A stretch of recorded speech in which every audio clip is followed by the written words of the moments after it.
Chuckloaf 1200 Films Podcast, the 2021 Year in Review, Special Edition, Director's Cut, etc., etc. Going into the last couple of weeks of the year, I did not think I was going to get in every movie I needed to see, but thanks to a little bout of COVID, I was able to squeeze in pretty much everything I needed to see. I had a whole big list of about 30 movies to watch in 2 weeks. I thought, there's no way. But a little minor head cold and a little bit of a small fever for a couple days, and then about 8 days off, I was able to squeeze them in. The only film I didn't get in was Antlers, sadly. I've been waiting for that movie for years, and they keep pushing it back, and they just released it on pay-per-view, but it's like $1,000 to watch it, so I'm not paying that. So that's really the only film this year I did not get to watch. I did get to see overall 76 films. Not my best number, but that was really, as far as what they released, all there was to watch. But we're going to do the 5 worst, the 5 honorable mentions, and then the top 10.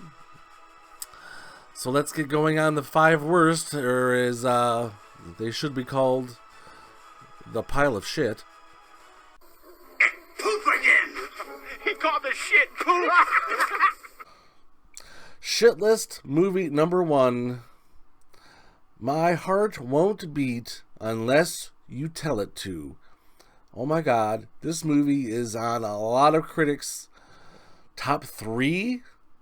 And this is the slowest, nothing happening film I've seen in a long time. Oh my god. I have not done an official review of this, so I'll cover it quickly. These 3 siblings, one's a vampire, and he is the weakest vampire in the history of cinema. No joke. He can barely get out of bed. So the 2 siblings are killing people to feed to him so he can quasi-function as a normal person, which means lumber around the house and open his mouth to talk. Horrible. Slow, nothing happening film.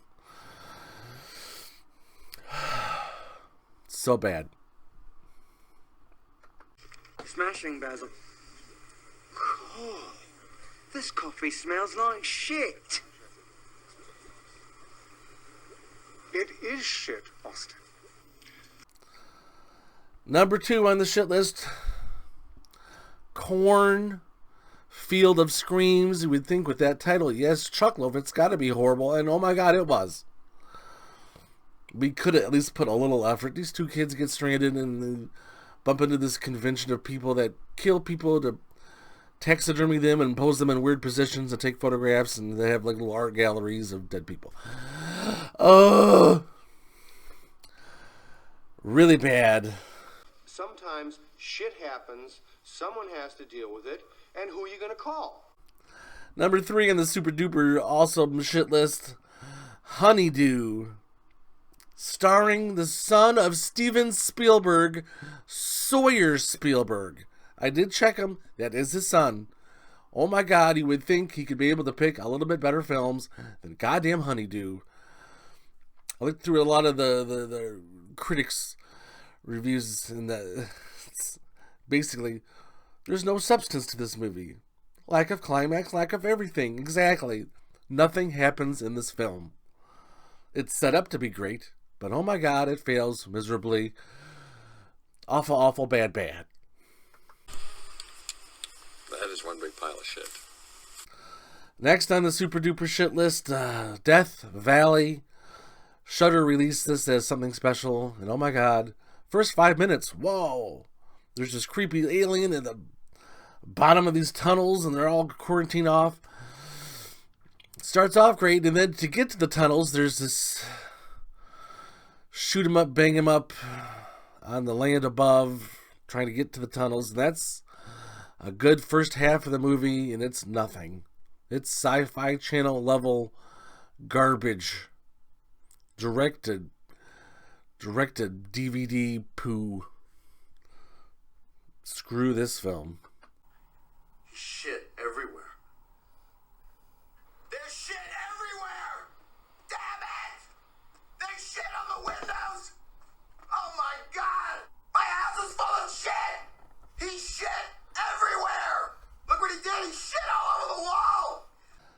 And the top of the poo heap, I didn't technically put it together that this film is technically a 2021 release, but then one of my fellow horror movie critiquers, even though this was made in the 70s, it was released to streaming to everyone this year.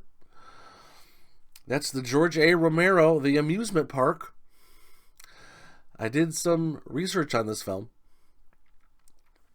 of why it sat away for 40 some years. Apparently he did this movie for hire for some Lutheran group from Pennsylvania to make a movie about elderly abuse, and it was too weird that they never used it, so the film was considered, quote, lost. So it's some things that are lost should stay lost, i.e. this film. And these people that are reviewing, it's got like 90-some% on Rotten Tomatoes. Oh my god, these people are so phony. It plays out like a nightmare. It's so hard to watch. It's so hard to watch because it's awful. Because it's garbage. This looks like a film I would watch in second grade. Okay, class, we're going to sit down and watch this film about how not to treat senior citizens. Okay. Then I would watch it. Then 10 minutes later, I would have forgotten about it because it's completely forgettable. There's nothing memorable about this film. It's just pure nothing. Some movies should just stay aborted. This is one. All right, real quickly, the top 5 honorable mentions. Some of these I haven't even done reviews for yet because I'm about 19 films behind on the regular show because I watched so many at the last minute.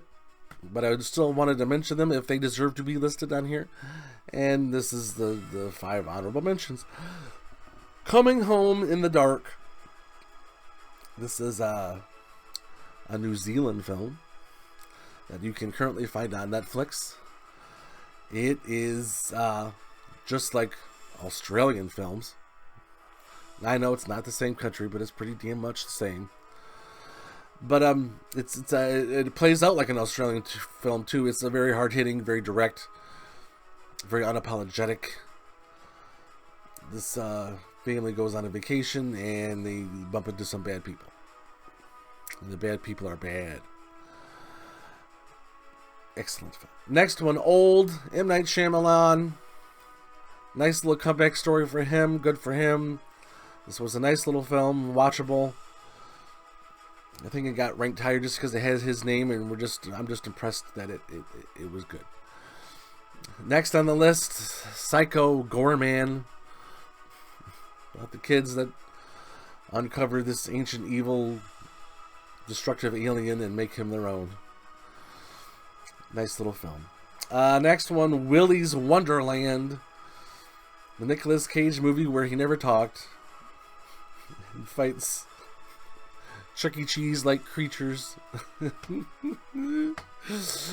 It's so unique you have to see it to believe it. As a film, it's okay. And then finally, The Boys from County Hell.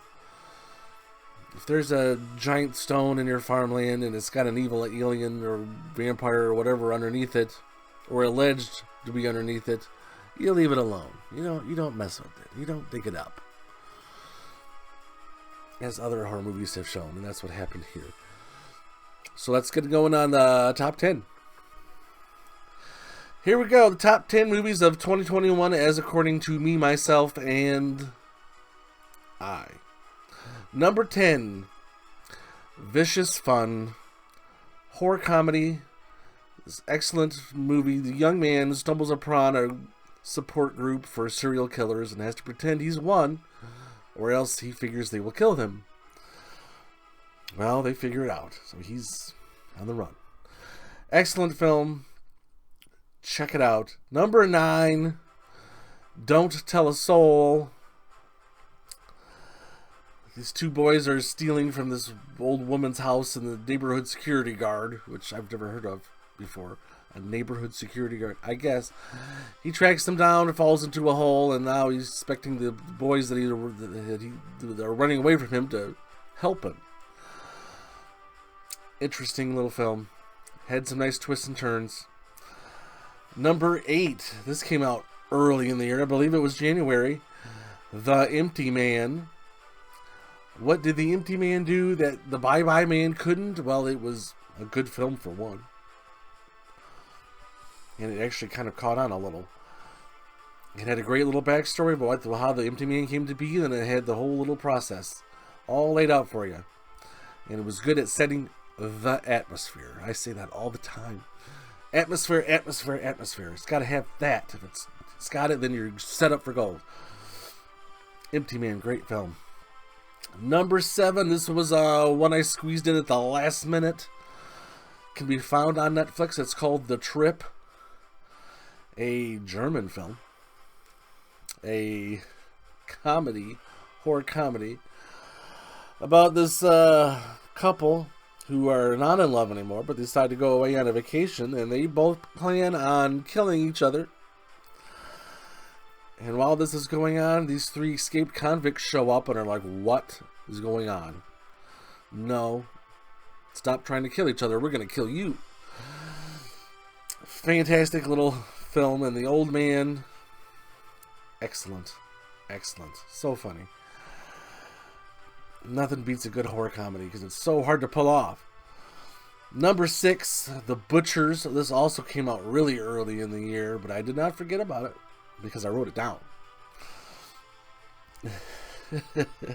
That's how you don't forget things. You jot it down on paper, preferably with a pen. But this is the classic car breaks down in the worst possible spot, and this family of people that will chop up and cook anything. Like, well, we got some new friends here. Let's welcome them. And that's what happens.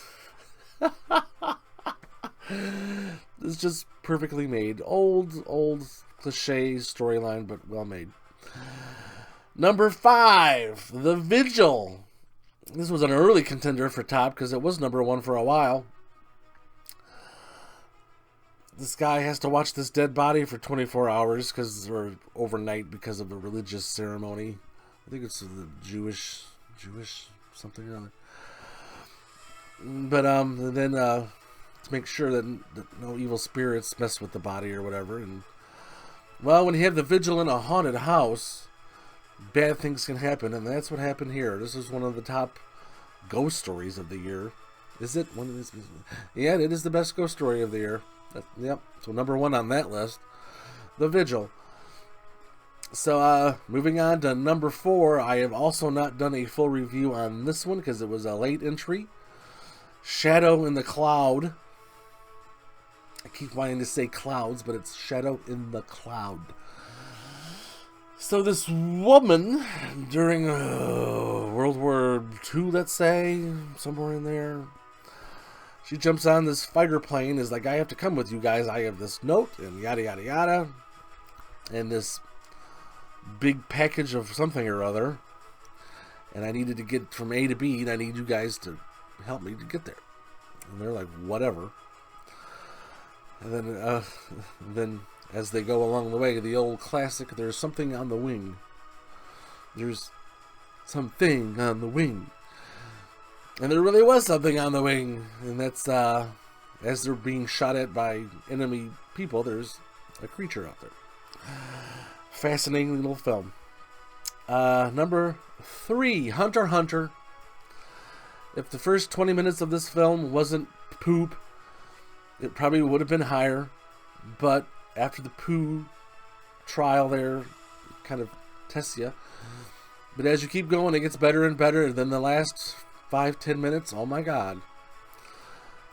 Classic, amazing, unbelievable, ridiculous, over the top, all at once, and it's all beautiful and disgusting. It's horror. Hunter x Hunter. Number 2, another one that came out in January, Bloody Hell. This guy who has mixed fame as being a guy that stopped a bank robbery even though he killed an innocent person accidentally. He decides to get away from it all because everyone knows who he is and they all have feelings on him. So he decides to go away to this, I don't know, Poland or something. And they kidnap him. And this family kidnaps him and decides they're going to feed him to the family members.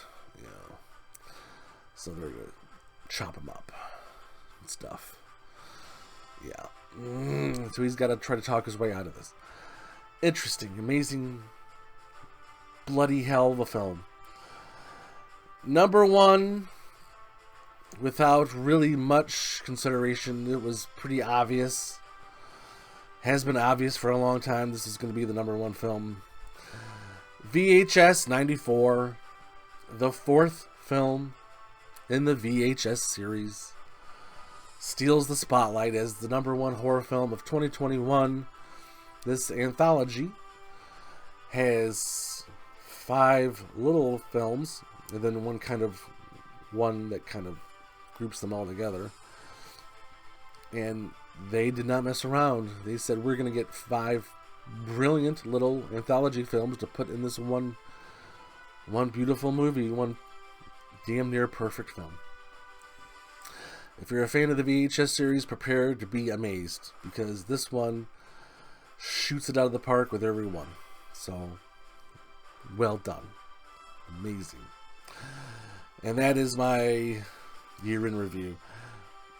The thing with this year, there was not as many top tier horror films.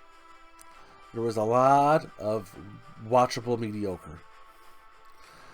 It was tough to find 5 to put on that honorable mention list I did earlier. But when Willy's Wonderland makes the list, you know it's kind of a weak year. And it was. For understandable reasons. So hopefully when things get rolling again and everyone's working and back to being normal, maybe we can get a real group of horror films and not this kind of substandard. Still, a lot of nice films. A lot of movies ready to be watched. So that's it for this year. Until next time.